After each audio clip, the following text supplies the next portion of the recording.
sœur, vous avez été épouse, Oui. mère, veuve, Oui. vous avez eu, je crois, 7 enfants. Oui. Comment vos enfants, voire vos petits-enfants, ont-ils accueilli votre décision d'entrer dans un ordre monastique contemplatif assez tard finalement? Parce que, si vous voulez, il y a deux questions dans votre question. Premièrement, comment ont-ils accueilli mon entrée dans un ordre monastique? Là, je réponds, ils ont respecté ma liberté de choix. De même que j'avais respecté pour mes enfants et que je continue à respecter pour mes petits-enfants la liberté de choisir une profession, un conjoint. Donc pour eux, c'était de l'ordre de la liberté. Et il n'y a pas eu de difficulté. Il est certain qu'une de mes filles aurait préféré que j'entre dans un ordre apostolique où j'aurais pu la revoir davantage chez elle. Donc pour elle, elle l'a accepté pour respecter ma liberté. Donc c'était le premier point. Second point, ils ont accepté pour que je sois heureuse du choix que je ferais ou que je faisais.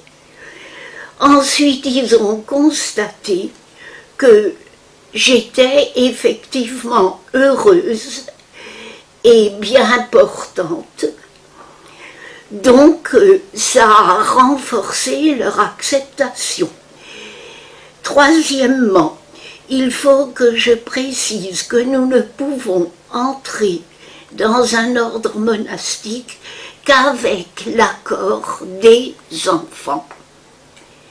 Il n'est pas question des petits-enfants qui sont sous la responsabilité de leurs parents. Ma sœur, comment vivez-vous en étroite union avec le Christ? Comment devenez-vous épouse du Christ? Il faut préciser qu'il y a plusieurs stades. Il y a le stade baptismal qui fait de toute âme, de tout baptisé, une épouse du Christ. Secondement, il y a notre union avec la Sainte Église qui est l'épouse de Jésus-Christ. Donc, troisièmement, en prenant un état de vie qu'on peut qualifier de plus radical par rapport à l'Évangile, dans cette démarche, sur l'appel du Seigneur, qui est perçu par le discernement personnel et par le discernement d'un prêtre à qui nous nous confions, ou de plusieurs. Ma sœur, nous nous sommes aperçus que votre ordre monastique est peu connu. Cela tient à quoi? Cela tient au fait que Saint François de Sales et Sainte Jeanne de Chantal n'ont pas voulu des communautés en grand nombre. Les monastères où il y a le plus de sœurs tournent actuellement autour de 30 ou 40. De rares fois, il y a 80 sœurs, comme à Marseille au moment de la guerre de 40. Mais c'est rare. Ma sœur, sans être trop indiscret, vous avez quel âge? 83 ans dans 2 mois. Ma sœur, vivre en communauté, cela signifie s'adapter aux autres sœurs. De même, vos sœurs doivent nécessairement, j'imagine, s'adapter à vous. Cela demande beaucoup de diplomatie entre vous. Comment fait-on au jour le jour pour vivre en bonne harmonie dans une communauté? Ça, c'est quelque chose d'extraordinaire. C'est vrai que moi, je suis rentrée à la visitation attirée par le Seigneur, et en plus de pouvoir vivre cette vie avec le Seigneur, j'ai reçu en cadeau la communauté. Et ça, c'est vraiment un don du ciel. Et en même temps, François de Sales disait, si je pouvais vous donner quelque chose de plus dur à vivre que la vie fraternelle et communautaire au jour le jour, je vous l'aurais donné. C'est sûr que c'est vraiment le lieu où on a à mettre en pratique ce qu'on vit dans l'oraison, et cette intimité, cet amour qu'on puise en Dieu. C'est Saint Jean qui disait, hein, si tu n'aimes pas ton frère que tu vois, tu peux bien dire que tu aimes le Seigneur, mais ça va pas loin. C'est sûr que ce qu'on peut vivre en communauté, c'est vraiment un signe que c'est le Seigneur qui nous rassemble. Parce qu'effectivement, on vient de milieux extrêmement différents, d'éducations différentes, d'âges très différents.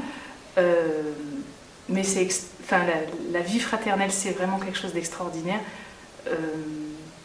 Parce qu'on est sœurs en Dieu, parce que c'est le Seigneur qui nous rassemble, et qu'effectivement, au-delà de nos premiers mouvements, de nos premiers agacements, etc.,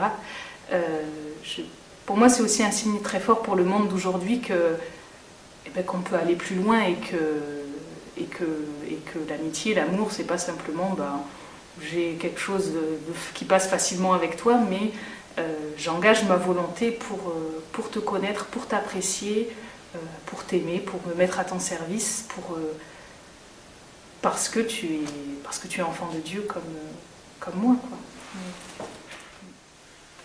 Pour l'avoir constaté au cours de nos différentes réalisations sur la vie monastique contemplative, nous savons qu'il existe parfois des incompréhensions sérieuses entre une jeune moniale et ses parents au début d'une vocation. Le détachement, on va dire, progressif, mais inéluctable, envers sa famille, constitue-t-il un obstacle difficile à surmonter? Chaque cas a son problème, et c'est sûrement différent pour chacune. Que les parents, même chrétiens, aient du mal à accepter la vocation de leur fille, c'est une telle séparation. Elle ne reviendra pas chez elle, elle ne participera pas visiblement aux fêtes de famille, elle ne pourra pas être visiblement, en général, une aide concrète pour ses parents. Mais tout cela est vécu